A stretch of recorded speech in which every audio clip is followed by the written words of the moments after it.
ദീപക്കിന്റെ eviction സത്യം പറയാലോ ഭയങ്കര അൺഫെയർ ആണ്. വീട്ടുകാർ ഫുള്ള് ഞെട്ടിപ്പോയി എന്ന് പറഞ്ഞു കഴിഞ്ഞാൽ വീട്ടുകാർ മൊത്തം കരയുന്ന ഒരു സീക്വൻസ് ഇന്ന് വരെ ഞാൻ കണ്ടിട്ടില്ല. അത്രയ്ക്ക് കരച്ചിലായിരുന്നു. കാരണം എല്ലാവരും പ്രതീക്ഷിച്ചിരുന്ന ദീപക് അറ്റ്ലീസ്റ്റ് ഒരു ടോപ്പ് 4 അല്ലെങ്കിൽ ഒരു ടോപ്പ് 3 ഒക്കെ വരുന്നതാണ് വിചാരിച്ചുകൊണ്ടിരുന്നത്. അറ്റ്ലീസ്റ്റ് വിന്നറാകും എന്ന് വരെ കരുതിയിരുന്ന ആൾക്കാരുണ്ട് അതിനകത്ത്.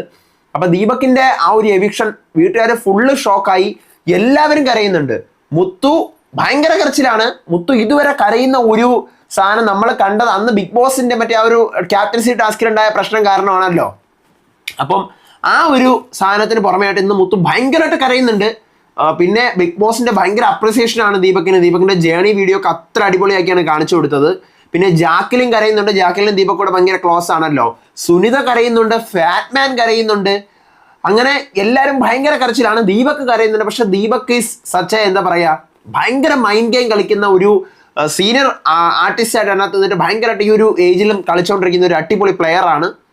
അപ്രിഷ്യേറ്റ് ചെയ്യാതിരിക്കാൻ നിവർത്തിയില്ല. വീട്ടുകാരെ ഫുൾ ഞെട്ടി. മുത്തു കരഞ്ഞ് തകർന്നു പോയി.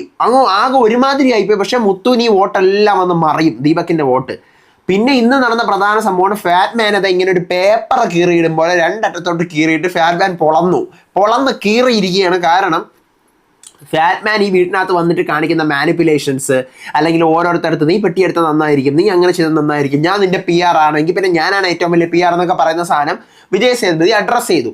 ഈ 2 ടോപ്പിക്ക് മാത്രമേ ഇത് നടന്നിട്ടുള്ളൂ. പക്ഷേ ഇന്ന് കത്തി. ദീപകിന്റെ എവിക്ഷൻ ആയിരുന്നു പകുതിയിൽ കൂടുതൽ സമയവും. അത്ര കത്തലായിരുന്നു ഓരോ കേസും ദീപകിന്റെ എടുത്ത്. ബിഗ് ബോസ് തന്നെ ഭയങ്കര അപ്രിസിയേഷൻ, വിജയ് സേതുപതിയുടെ അപ്രിസിയേഷൻ, വീട്ടുകാരുടെ അപ്രിസിയേഷൻ, ഓഡിയൻസിന്റെ അപ്രിസിയേഷൻ, ഭയങ്കര അപ്രിസിയേഷൻ ആയിരുന്നു. ഇനി നമ്മുടെ ലാസ്റ്റ് വീക്കെൻഡ് ആണ്. ഇനി നമുക്ക് വീക്കെൻഡ് ഇല്ല. ഇനി ഫിനാലെ, ഗ്രാൻഡ് ഫിനാലെ ആണ്. അപ്പോ വൈകിപ്പിക്കേണ്ട, തുടങ്ങാം. ഇന്നത്തെ ബിഗ് ബോസ് സീസൺ 8 തമിഴിന്റെ ഡേ 98 ജനുവരി 12 ഫുൾ എപ്പിസോഡ് റിവ്യൂ ആയിട്ടാണ് ഞാൻ വന്നിരിക്കുന്നത്. So welcome back to Ansif moonlight media. I'm Ansif. Video ആദ്യമായിട്ട് കാണുന്നവർ ചാനൽ സബ്സ്ക്രൈബ് ചെയ്യണം, ലൈക്ക് ചെയ്യണം, ഷെയർ ചെയ്യണം. നിങ്ങളുടെ അഭിപ്രായങ്ങൾ മസ്റ്റായിട്ട് താഴെ കമന്റ് ചെയ്യണം. ഇതുപോലത്തെ ബിഗ് ബോസിന്റെ അപ്ഡേറ്റ്സും റിവ്യൂസിനും ഒക്കെ ആയിട്ട് ഇപ്പം തന്നെ നമ്മുടെ പേജ് ഫോളോ ചെയ്യണം.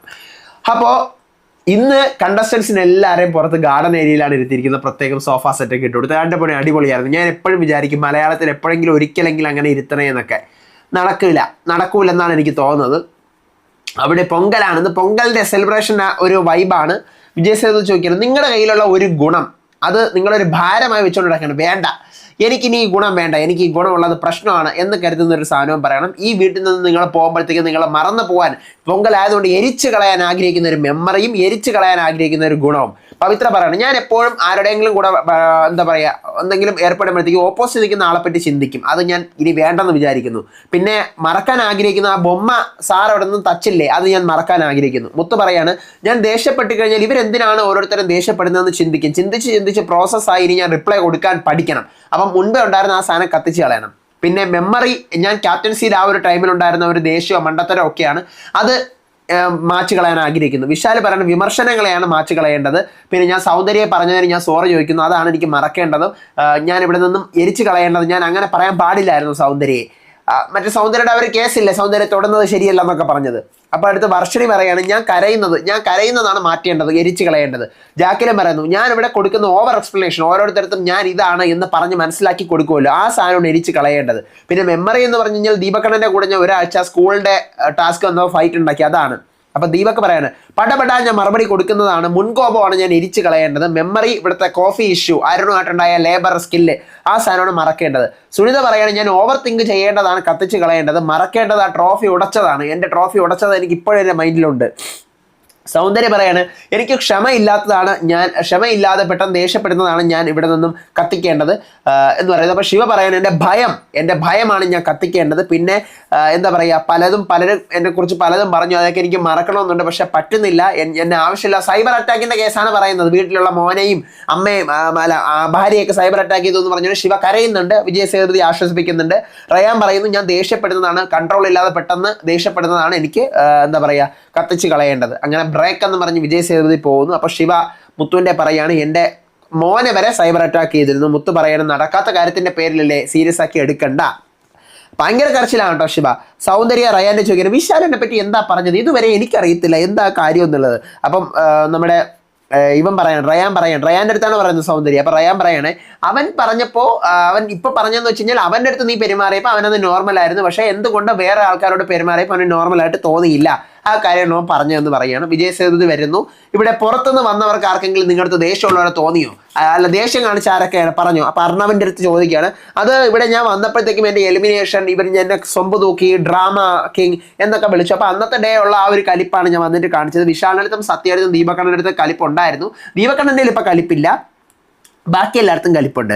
പിന്നെ ടാസ്ക് കാണുമെന്ന് കരുതി വീണ്ടും ഏറ്റുമുട്ടാൻ വേണ്ടിയിട്ട്, പക്ഷേ എല്ലാവരും ഭയങ്കര ഓഫായി പോയി. അപ്പോൾ വിജയ് സേതുപതി പറയണം, നിങ്ങൾ ഇവിടെ ടാസ്ക് എന്ന് പറഞ്ഞു കഴിഞ്ഞാൽ നിങ്ങൾ ഇവിടെ തിരിച്ചു വന്നിട്ട് എങ്ങനെ പെരുമാറുന്നു എന്നുള്ളതാണ് നിങ്ങളുടെ ടാസ്ക്. സോ മര്യാദയ്ക്ക് സംസാരിക്കണം. പിന്നെ താങ്കളുടെ നില താഴേക്ക് പോയിക്കൊണ്ടിരിക്കുകയാണെന്ന് അർണവിൻ്റെ അടുത്ത് എടുത്തടിച്ചാണൊക്കെ പറയുന്നു. അടുത്താണ് ഫാറ്റ്മാൻ്റെ ടോപ്പിക്കിലേക്ക് വരുന്നത്. എടുത്ത് കൊടയുന്നു. ഫാറ്റ്മാൻ പറഞ്ഞു എനിക്ക് ആരടുത്തും ദേഷ്യമില്ല, ഞാനൊന്നും ദേഷ്യം, ഞാൻ ഹാപ്പി ആയിട്ടാണ് ഇരുന്നത്.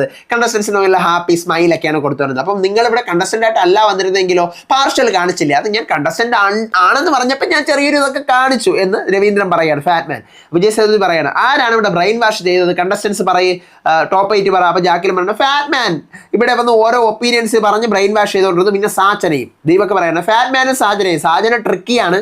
ഫാറ്റ്മാൻ ഓരോരോ പർപ്പസ് അറിഞ്ഞതും അങ്ങോട്ട് പട കണക്ക് ഇളകി തുടങ്ങി, ഓരോരുത്തരെയും പിടിച്ചെടുത്തി അനാലിസേഷൻ തുടങ്ങി. അപ്പോൾ വിശാൽ പറയണം ഇവിടെ ബ്രെയിൻ വാഷ് ഒന്നുമില്ല, വർഷണിയും റിയയൊക്കെ ഓരോരോ കാര്യങ്ങൾ പറയുന്നുണ്ടായിരുന്നു. അപ്പോൾ വിജയ് സേതുപതി ഒന്നും പറയില്ലല്ലേ, ഒന്നും പറയണ്ട, അങ്ങനെ ഇരുന്നു. കാരണം വിശാൽ കേസ് പറയാത്തത് തർഷിക അനുഷിത കേസാണ് വിശാലിനെ ഏറ്റവും കൂടുതൽ അഫക്റ്റ് ചെയ്തത്. ആ സാധനം പറഞ്ഞു കഴിഞ്ഞാൽ വീക്കെൻഡിൽ നിന്ന് കത്തും. അതുകൊണ്ട് വിശാൽ തന്ത്രപൂർവ്വം ആ ടോപ്പിക്ക് പറയാൻ നിന്നില്ല. സൗന്ദര്യം പറയുന്നത് ബ്രെയിൻ വാഷ് ആയിട്ടും തോന്നിയില്ല, വിശ്വസിക്കാവിധം ഇവർ ഓരോരോ കാര്യങ്ങൾ വിശ്വസിക്കാൻ തക്കവണ്ണം ഓരോരോ റീസൺസ് ഉണ്ടാക്കി പറഞ്ഞു. റയാൻ പറയാണ് ഫാറ്റ്മാൻ്റെ സംസാരം, ഫാറ്റ്മാൻ വിചാരിക്കുന്ന കാര്യങ്ങൾ നമ്മൾ ചെയ്യാൻ വേണ്ടി പലതും പറഞ്ഞു. എൻ്റെ അടുത്ത് മെയിൻലി പറഞ്ഞത് പെട്ടിയെടുക്കണം, ടിക്കറ്റ് ഫിനാലയിൽ നീ കളിച്ച് വളരെ നന്നായി, പിന്നെ അത് ആ നല്ല പേരോട് കൂടി നീ പുറത്തോട്ട് പോകണം, പിന്നെ 3 പേരോട് ഇങ്ങനെ പറഞ്ഞിരുന്നു, എൻ്റെ അടുത്ത് മാത്രമല്ല അരുണിൻ്റെ അടുത്തും വിശാലിൻ്റെ അടുത്തും ഒക്കെ പറഞ്ഞിരുന്നു. പവിത്ര പറയാണ് ദീപക്കും മുത്തുവാണ് ഇവിടെ ചെയ്യുന്നതെന്നാണ് എനിക്ക് തോന്നുന്നത്. എപ്പോഴും എൻ്റെ പറയും പെട്ടിയെട് ഇവർ 2 പേരും എൻ്റെ അടുത്ത് പറയും. അപ്പോൾ മുത്തു പറയാണ് സാർ ഗെയിം ഇവിടെ എൻകറേജ് ചെയ്തുകൊണ്ടിരുന്നത് ഫാറ്റ്മാൻ ആണ്. 2ാമത്തെ ദിവസം ഗെയിം ചേഞ്ചറായിട്ട് മാറി ഫാറ്റ്മാൻ. പിന്നെ ഞാൻ ഇവിടെ ഓഡിയൻസ് പറയുന്നതിനനുസരിച്ചിട്ടാണ് ഓരോരോ കാര്യങ്ങൾ പറയുന്നതെന്നൊക്കെ പറഞ്ഞു തുടങ്ങി. അപ്പോൾ ഫാറ്റ്മാൻ പറയാണ് അത് സാർ ആക്ച്വലി ഞാൻ പറഞ്ഞത് വേറൊന്നും, അപ്പം ഓഡിയൻസ് പറയുന്നതിനനുസരിച്ചിട്ടാണെന്ന് പറയുന്നു. അപ്പോഴത്തേക്കും മുത്തു എന്നിട്ട് പറയുന്നുണ്ട്, അതായത് ഇവിടെ ഓരോരോ കേസുകൾ പറഞ്ഞു വന്നിട്ട് അവസാനം സംസാരിച്ച് പറഞ്ഞു ചേട്ടാ അവർക്ക് ഇങ്ങനെയാണ് അങ്ങനെയെങ്കിൽ നിനക്ക് വേണ്ടി ഞാനാണ് PR ചെയ്യേണ്ടിയിരുന്നത് എന്നിങ്ങനെ ഒരു ഡയലോഗ് പറഞ്ഞു. ഫാറ്റ്മാൻ പറയാണ് സാർ അത് ഞാൻ റയാനെ കുറിച്ച് ഉദ്ദേശിച്ചത്, റയാൻ ടിക്കറ്റ് ഫിനാലയിൽ കയറി പെട്ടെന്നുള്ള ഒരു അപ്രതീക്ഷിത മാറ്റമാണ് റയാനിൽ നിന്ന് കിട്ടിയത്. അപ്പം അതുകൊണ്ട് തന്നെ റയാൻ്റെ അടുത്ത് ആ പെട്ടിയുടെ കേസ് ഞാൻ പറഞ്ഞത്. പിന്നെ മുത്തു എന്ന് പറഞ്ഞു കഴിഞ്ഞാൽ ഈ 95 ദിവസം കളിച്ച് ജയിക്കാൻ സാധ്യതയുള്ള ഒരാളാണ് എന്ന് കറക്റ്റ് അടുത്തുറന്നങ്ങ് പറയുന്നുണ്ട്. വിജയ് സേതുപതി പറയണം നിങ്ങൾ എന്താ പറഞ്ഞു വരുന്നത്, റയാന് യോഗ്യതയില്ല മുത്തുവിന് മാത്രമേ യോഗ്യത ഉള്ളൂ എന്ന്. എന്താണ് ഫാറ്റ്മാൻ, പിന്നെ ഓഡിയൻസ് അതാണ് ഇതാണെന്നൊക്കെ നിങ്ങൾ വന്ന് എന്തിനാ പറഞ്ഞു കൊടുക്കുന്നത്, ഓഡിയൻസിൻ്റെ കേസ് അങ്ങനെയാണ് ഇങ്ങനെയാണെന്നൊക്കെ നിങ്ങളാണോ ഓഡിയൻസ്? അപ്പം മുത്തു പറയണത് സാർ ഞാനാണ് അങ്ങനെയാണെങ്കിൽ നിന്റെ PR എന്ന് വർക്ക് ചെയ്യേണ്ടത് എന്നുള്ള ലെവലിൽ ഫാറ്റ്മാൻ പറഞ്ഞു. അപ്പം വിജയ് സേതുപതി അത് നിങ്ങളെ എത്രത്തോളം താഴെയാക്കുമെന്ന് അറിയാമോ മുത്തു, ഫാറ്റ്മാൻ PR അല്ല നിങ്ങളുടെ ആരുമല്ല ഓക്കെ, പക്ഷേ നിങ്ങളെ വേണ്ടി ആ PR ആണെന്ന് പറഞ്ഞ ആ ഡയലോഗ് എത്രത്തോളം നിങ്ങളെ താഴ്ത്തും നിങ്ങൾക്ക് അറിയാമോ? അപ്പം റയാൻ പറയുന്നു സാർ ഫാറ്റ്മാന് ഫേവറേറ്റ് മുത്തുവാണ്, അവിടെ എല്ലാവർക്കും അറിയാം. അപ്പം മുത്തു ജയിക്കാൻ വേണ്ടിയിട്ടാണ് എന്ത് ചെയ്യുന്നത് ഫാറ്റ്മാൻ ഓരോരോ പെർസ്പെക്റ്റീവിൽ നിന്നും പറഞ്ഞുകൊണ്ടിരിക്കുന്നത്. അപ്പം ജാക്കിലും പറയാണ് സാർ മുത്തുവിൻ്റെ കൂടെ കളിക്കാൻ വേണ്ടിയിട്ട് ഇപ്പം മുത്തു ഒറ്റയ്ക്കാണ് കളിച്ചോണ്ടുന്നത്, മുത്തുവിൻ്റെ കൂടെ കളിക്കാനായിട്ട് ഫാറ്റ്മാനും സാച്ചനയും വന്നിപ്പോൾ ഒരു 3 പേരോട് ഒറ്റയ്ക്ക് ഒരുമിച്ച് കളിക്കുമ്പോഴാണ് എനിക്ക് തോന്നുന്നത്. കാരണം ഫാറ്റ്മാൻ അമ്മ അതൊരു സപ്പോർട്ടാണ് വന്നിട്ട്. അപ്പോൾ വിജയ് സേതുപതി ബ്രേക്ക് എടുത്ത് പോകുന്നു. അപ്പോഴാണ് ഫാറ്റ്മാൻ അവിടെ കിടന്ന് ഇഷ്യൂ ഉണ്ടാക്കുന്നത്. ഫാറ്റ്മാൻ പറയാണ് നിങ്ങൾ എന്താണ് പറഞ്ഞത് ജാക്കിലിൻ, ഇപ്പം എന്താണ് പറഞ്ഞത്, ഞാനും സാച്ചനയും കൂടെ വന്ന് അവന് വേണ്ടി കളിച്ചെന്നു. അല്ല മുത്തുവിനെ ജയിപ്പിക്കാനല്ല ഞാൻ വന്നത്, പക്ഷേ എന്നെ ഞാൻ കഴിഞ്ഞാൽ വേറെ ആര് ജയിക്കണമെന്ന് ചോദിച്ചു കഴിഞ്ഞാൽ ഞാൻ മുത്തുവിൻ്റെ പേര് പറയും. മാത്രമല്ല ജാക്കിലിനും സൗന്ദര്യക്കും റയാനും ഒക്കെ വേണ്ടിയിട്ട് ഞാൻ സംസാരിച്ചിട്ടുണ്ട്. പക്ഷെ നിങ്ങളിപ്പോൾ എന്താണ് പറഞ്ഞത്, എന്നെ ഗെയിം കളിക്കാനല്ലേ വിട്ടത്? അപ്പോഴത്തേക്ക് മുത്തു പറയണേ അണ്ണാ റയാനോട് നിങ്ങൾ അന്നേരം പറഞ്ഞതുപോലെ നിങ്ങൾ ആരോടും പറഞ്ഞിട്ടില്ല, നിങ്ങൾ എന്തിനാണ് റയാൻ്റെ അടുത്ത് അങ്ങനെയൊക്കെ പോയി പറഞ്ഞത്, നീ പെട്ടി അടിക്കണമെന്നൊക്കെയുള്ള കാര്യം. അപ്പോൾ ഫാറ്റ്മാൻ പറയണേ അതിൻ്റെ ആവശ്യമില്ല, എന്നെ ഇപ്പോൾ ഒത്തിരി പേര് നിങ്ങളിത് ഹേർട്ട് ചെയ്യുന്നുണ്ട്, എനിക്ക് അങ്ങനെയൊന്നുമില്ല, എനിക്കിവിടെ നിൽക്കാൻ താല്പര്യമില്ല, എനിക്ക് 1 രൂപ ലാഭം ഉണ്ടാകും നിന്നെ സപ്പോർട്ട് ചെയ്തിട്ട്, ഒന്നുമില്ല, എനിക്ക് ഹേർട്ടായി, ഞാൻ തെറ്റാണ് ഇപ്പോൾ പുറത്ത് പോയിക്കൊണ്ടിരിക്കുന്നത്, ഞാൻ തെറ്റാണെന്നാണ്, എനിക്ക് പോകണം. ശേഷം അണ്ണ മിണ്ടാതിരിക്കുക. അപ്പോൾ വിജയ് സേതുപതി വരുന്നു പറയണേ എൻ്റെ പൊന്നെ ഫാറ്റ്മാനെ, കണ്ടസ്റ്റൻസിന് ഓരോന്നും നല്ലതും പറഞ്ഞു കൊടുത്ത് അവർ അവയർനെസ് ചെയ്യാനാണ് ഞാൻ ഇവിടെ നിൽക്കുന്നത്. നിങ്ങൾ എന്തിനാണ് ഈ കാര്യങ്ങളൊക്കെ ഇങ്ങനെ സീരിയസ് ആക്കുന്നത്? സീരിയസ് ആക്കണ്ട, കളിക്ക് ഒരു ഫ്ലോ ഉണ്ട്. എന്തിനാണ് സീരിയസ് ആയിട്ട് റിയാക്ട് ചെയ്യുന്നത്? നിങ്ങളെ കൺഫെഷൻ റൂമിൽ വിളിച്ചിട്ട് എന്താണ് ബിഗ് ബോസ് പറഞ്ഞത്, പുറത്തെ കാര്യങ്ങൾ അകത്ത് വന്ന് പറയരുതെന്ന്. അപ്പം നിങ്ങളെ നോർമലായിട്ട് മെച്യൂരിറ്റി ഉള്ള ഒരാളാണെന്ന് മനസ്സിലാക്കിയിട്ടാണ് നിങ്ങളുടെ അങ്ങനെ പറഞ്ഞത്. മണ്ടേ കഴിവരുത്, ബ്രെയിൻ വാഷ് ചെയ്യരുതെന്ന് നിങ്ങളുടെ പറയാതിരിക്കാൻ കാരണം നിങ്ങൾക്ക് അത്യാവശ്യം ബുദ്ധി ഉണ്ടെന്ന് വിചാരിച്ചിട്ടാണെന്ന് പറഞ്ഞുകൊണ്ട് ഫാറ്റ്മാനായിട്ട് വീണ്ടും ഒരു തട്ട് കൊടുക്കുന്നു. ഇങ്ങനെ വീണ്ടും ഒരു തട്ട് കൊടുക്കുന്നു. എന്നിട്ട് വിജയ് സേതുപതി പോകുന്നു. ഫാറ്റ്മാൻ ഇരുന്ന് അങ്ങോട്ട് കരച്ചിലും തുടങ്ങുന്നു. അയ്യോ ഞാൻ തെറ്റ് ചെയ്തേ, എനിക്ക് പറഞ്ഞത് മനസ്സിലായേ, തെറ്റാണേ. അപ്പൊ ശിവ പവിത്ര അടുത്ത ദിവസം പറയുന്നത്, നീ ആലോചിച്ച് തീരുമാനിക്കുക എന്ത് ചെയ്യണം എന്നുള്ളത്, മുന്നോട്ട് പോകണോ നിൽക്കണോ, നീ ഇപ്പോൾ ടോപ്പ് 7 ആയി, ആലോചിച്ച് തീരുമാനിക്കുക എന്നൊക്കെ പറയുന്നു. നേരെ വരുന്നു, എവിക്ഷനാണ്. ആരായിരിക്കുമെന്നൊന്നും ചോദിക്കുന്നില്ല, എവിക്ഷൻ ഉണ്ടെന്ന് പറയുന്നു. ദീപകിന്റെ കാർഡ് കാണിക്കുന്നു. എല്ലാവരും ഞെട്ടുന്നു. വീട്ടിലെല്ലാവരും. മുത്തുവാണെങ്കിൽ ഇങ്ങനെ വിശാല്, റയാൻ, പവിത്ര, ജാക്ലിൻ, അങ്ങനെയില്ല, സൗന്ദര്യ അറിയില്ല എക്സ്പ്രഷൻ. എല്ലാവരും ഓരോരോ ലെവലിൽ ഇരിക്കുവാണ്. അപ്പോഴത്തേക്കും ഓരോ ജാക്കിലിന് ഇങ്ങനെ കൈ കൊടുക്കുന്നു. അണ്ണ കരുതിയില്ല അണ്ണ. അപ്പോൾ സൗന്ദര്യ എക്സ്പെക്റ്റേ ചെയ്തില്ല അണ്ണ, നോട്ട് എക്സ്പെക്റ്റഡ്. ദർശ പറയാണ് ടോപ്പ് 3 നിങ്ങൾ വരുമെന്ന് ഞാൻ കരുതി. അപ്പോൾ ദീപക് ഞാനും കരുതി കപ്പടിക്കുമെന്ന്. അപ്പോൾ ഫാറ്റ്മാൻ കരയുന്നു, കെട്ടിപ്പിടിക്കുന്നു. അപ്പോൾ മുത്തു കരയുന്നു. മുത്തു ഇങ്ങനെ കണ്ണടച്ചിരിക്കുകയാണ്. അത്ര എല്ലാവരും കെട്ടിപ്പിടിച്ച്, ദീപക് എല്ലാവരും കെട്ടിപ്പിടിച്ച് വരുമ്പോൾ മുത്തു ഇങ്ങനെ കണ്ണടച്ചിരിക്കും. മുത്തു തമ്പി, മുത്തു കൊല്ലുവാടാ നിന്നുന്നാണ്. അപ്പോഴത്തേക്കും മുത്തു അല്ല മുത്തുവിൻ്റെ അടുത്ത് ദീപകണ്ണ വാ പോവണ്ണ, എനിക്കൊന്നും പേസ വേണ്ട പോവണ്ണ. ഭയങ്കര കരച്ചില്. മുത്തു കരഞ്ഞോണ്ട് എഴുന്നേറ്റ് പോവാണ്. മുത്തു എനിക്കൊന്നും മനസ്സിലാവില്ല എന്താണ് ഇവിടെ നടക്കുന്നത്. ഭയങ്കര കരച്ചില്ല. മുത്തു ഓഡിയൻസ് ആണ്, നമ്മൾ അക്സെപ്റ്റ് ചെയ്യണം. ദീപകം കൂടെ കരയുന്നു. നേരെ മുത്തുവും ദീപക്കും കൂടെ ഒരുമിച്ച് ഒറ്റയ്ക്ക് സംസാരിക്കാൻ റൂമിൽ പോകുന്നു. എനിക്കൊന്നും മനസ്സിലാവില്ല. ഏറ്റവും കൂടുതൽ ഈ വീട്ടിൽ എനിക്ക് ബഹുമാനം തോന്നിയത് നിങ്ങളടുത്താണ് ദീപക്കണ്ണ എന്നൊക്കെ പറഞ്ഞ് വീട്ടിൽ നിന്ന് ഇറങ്ങിയൊക്കെ വരുന്നു. അപ്പോൾ ബിഗ് ബോസ് തന്നെ ഭയങ്കര പുകഴ്ത്തല്, മറ്റേ ഇതൊക്കെ ഉടച്ചിട്ട് ഒത്തിരി പുകഴ്ത്തുകയാണ്. ബെസ്റ്റ് ക്യാപ്റ്റനാണ്, ഇതുവരെയുള്ള ബിഗ് ബോസുകളെ ബെസ്റ്റ് ക്യാപ്റ്റനാണ്. ക്യാപ്റ്റൻ്റെ മറ്റേ കിരീടമൊക്കെ വെച്ചുകൊണ്ട് ഇതിനെ നിങ്ങൾക്ക് ആർക്ക് തട്ടിപ്പറിക്കാൻ പറ്റത്തില്ല, ബെസ്റ്റ് ക്യാപ്റ്റൻ എന്നൊക്കെ പറഞ്ഞുകൊണ്ട് അവിടെ നിന്നും പോവുകയാണ്. സ്റ്റേജിൽ വരുന്നു, ജേണിയൊക്കെ കാണിക്കുന്നു. ഒരു അടിപൊളി സൂപ്പർ വീഡിയോ ജേണിയൊക്കെ കാണിച്ചിട്ട് നല്ല സൂപ്പർ സംസാരം. അവിടെ നിന്ന് പോസിറ്റീവ് ആയിട്ടുള്ള സംസാരമാണ്. സ്ക്രീനിൽ ചേരുന്നു, കണ്ടസ്റ്റൻസുമായിട്ടൊക്കെ സംസാരിക്കുന്നു. ഇതാണ് ഉള്ളത്. ഇനി ദീപകിനെ കുറിച്ച് എനിക്ക് പറയാനുള്ളത്, ഒരു സൂപ്പർ മൈൻഡ് ഗെയിമർ ആയിരുന്നു. അതോടൊപ്പം തന്നെ ആദ്യത്തെ 4 ആഴ്ചയിൽ ഭയങ്കരമായിട്ട് ഇറങ്ങിക്കളിക്കുകയും, അതായത് സ്ട്രൈറ്റ് ഗെയിം കളിച്ചതും, അതിനുശേഷം പിന്നീട് മൈൻഡ് ഗെയിം കളിച്ചതും, ഇതിൻ്റെ കൂട്ടത്തിൽ ടാസ്ക് കളിച്ചതും, കോണ്ടന്റിന് അത്യാവശ്യം കോണ്ടന്റ് ഉണ്ടാക്കിയതുമായിട്ടുള്ള ഒരു ഫുൾ പാക്കേജ് ആയിരുന്നു ദീപക്. ആക്ച്വലി ദീപക് എവിക്റ്റ് ആവേണ്ട സമയങ്ങൾ ഉണ്ടായിരുന്നു വീക്ക് ആയപ്പോഴത്തേക്കും. പക്ഷേ ഈ അവസാന നിമിഷത്തിൽ ദീപക് ഔട്ടായത് ഭയങ്കര അൺഫെയർ ആണ്. അറ്റ്ലീസ്റ്റ് ഓഫ് ഒരു ടോപ്പ് 4 എങ്കിലും ദീപക് ഡിസർവ് ചെയ്യുന്നുണ്ട്. അറ്റ്ലീസ്റ്റ് മാക്സിമം ഈ സീസണിൽ കയറിപ്പോയി കഴിഞ്ഞാൽ ദീപകിന് ടോപ്പ് 3 വരെ അർഹനാണ് ദീപക്. പക്ഷേ ഈ സീസണിൽ ദീപകിന് ടോപ്പ് 4 ആണ് ഏറ്റവും കൂടുതൽ അർഹതയുള്ളത്. ടോപ്പ് 4 അതുവരെ എത്താനുള്ള ഒരു കണ്ടസ്റ്റന്റ് ആയിരുന്നു. ടോപ്പ് 7 ഇപ്പം എവിക്റ്റ് ആയി പോയിരിക്കുന്നത് ഭയങ്കര അൺഫെയർ ആണ് കേട്ടോ. പിന്നെ നമുക്കൊന്നും പറയാൻ പറ്റില്ല, പ്രേക്ഷകരുടെ ഇതാണ്. അതിനുശേഷം എന്ത് ചെയ്യുന്നു, വിജയ് സേതുപതി പറയുന്നു ഫിനാലയിൽ നമുക്ക് കാണാം, ഇനി ഫിനാലെ ദിവസമേ വരത്തുള്ളൂ എന്നൊക്കെ പറഞ്ഞ് പോകുന്നു.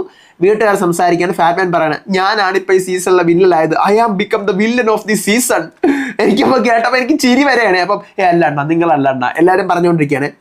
ടോപ്പ് 5 വന്നില്ലെങ്കിൽ, ദീപക്കണ്ണൻ ടോപ്പ് 5 വന്നില്ലെങ്കിൽ എന്തോ പ്രശ്നം നടന്നിട്ടുണ്ട് അവിടെ. ഞാൻ പറഞ്ഞത് മനസ്സിലായല്ലോ സുനിതയെ? അപ്പം സുനിത പറയണേ മനസ്സിലായി അണ്ണ, PR കേസല്ലേ പറയുക. എനിക്കും அதுதான் தோன்றுது அண்ணா, இது இந்த மாதிரி அளவுக்கு ஆகணும்னா நம்ம ஒரு வாரம் கூடி ஆகாது, அதுக்கு முன்னாடி இந்த மாதிரி தான் എന്നൊക്കെ സംസാരിച്ചുകൊണ്ടിരിക്കുകയാണ്. അപ്പം മുത്ത് പറയാണ് ശരി എനിക്ക് ഇവിടെ 3 പേരെ மட்டும்தான் நம்பிக்கை இருக்கு. ഒന്ന് ബിഗ് ബോസ്, ഒന്ന് സേതു അണ്ണൻ, ഒന്ന് മക്കൾ. இவங்க 3 பேரை பொறுத்த வரைக்கும் இதுதான் பிக் பாஸ். என்ன பண்ணாலும் நம்ம என்ன நடந்தா கூட நம்ம അക്സെപ്റ്റ് பண்ணணும் എന്നൊക്കെ പറഞ്ഞുകൊണ്ട് നിൽക്കുന്നു. ഇതാണ് എപ്പിസോഡ്. നമുക്ക് നാളെ നോക്കാം എന്താവുമെന്നോ. ഇനി ഒരാഴ്ച, അടുത്ത ഞായറാഴ്ച ഇതേ സമയം ഞാൻ വരുന്നത് ഫിനാലയുടെ റിവ്യൂ പറഞ്ഞുകൊണ്ടായിരിക്കും, ദ ഗ്രാൻഡ് ഫിനാലെ. ഓക്കെ, അപ്പം നിങ്ങളുടെ ഒപ്പീനിയൻസ് മസ്റ്റായിട്ട് താഴെ കമൻറ്റ് ചെയ്യുക. അടുത്ത വീഡിയോ ആയിട്ട് വരാം, വിശേഷമായിട്ട് വരാം. അപ്പം അതുവരേക്കും ബൈ ആൻഡ് ടേക്ക് കെയർ.